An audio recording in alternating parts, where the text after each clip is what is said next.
So there's this woman who called a little kid the N-word, and she's being rewarded. Her video went viral, but instead of the typical Twitter do your thing and they track her down and get her to lose her job, they rewarded her. People are donating to her GoFundMe. People are posting stuff like this saying, oh my God, this poor woman, you're being attacked by the woke left. When did we start rewarding racism? Like, this lady, I don't think she should be canceled and killed and put on pitchfork. She's not a victim here. She's a piece of shit. And there wasn't a mistake here. She should have been called out for what she said. People are like using this as this sort of like freedom of speech thing. And I get it. But that doesn't free you from punishment. GDP numbers just out today. Core GDP. Now we're removing distortions from imports, inventories, and government spending was up plus 3%. But this is Biden's economy.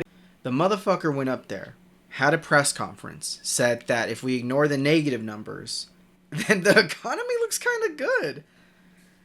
I can't keep doing this. I can't. Oh my God, it's only been 100 days. I was watching Piers Morgan and Tim Pool was on there, and they asked a pretty revealing question. Piers Morgan asked, hey, all these nice things you said about Trump, would you give the same grade to Biden if he did the exact same thing? And Tim said, no. Would you have said the same analysis if it was Biden? Probably not. I mean, I gotta give credit where credit's due.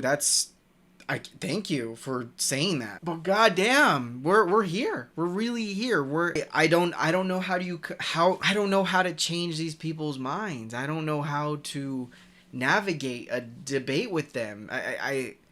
I'm gonna be honest. I'm pretty kind of doomer with this shit. I mean, that guy took money from Russia, so it's not like we should give a fuck what he thinks, but he has a platform. He was invited to the White House. It's like we're rewarding this hypocrisy and this racism and this stupidity. We're just rewarding this. There was a time where Tim Pool would say crazy shit like that, and someone on the internet would be like, this is crazy, and then everybody would agree this is crazy, and it would blow up, and then Tim Pool would look like an idiot, and he would have to answer for himself. I'm not saying the guy should be killed. I'm not saying we should just kick him off the internet, but I feel like people would unanimously agree, like, that's a bad guy. Shit, there was a time in politics where you could be in a sex scandal, and it could be the end of your career. Look at someone like an Anthony Weiner. There's times where people like Nixon would be caught up in a scandal, and he would be kicked out, and it was a big news. And now it's like, okay, how many scandals does Trump have, and how many of his defenders just defended? I don't know if we're necessarily rewarding this hypocrisy and this maliciousness, but we're definitely not punishing it.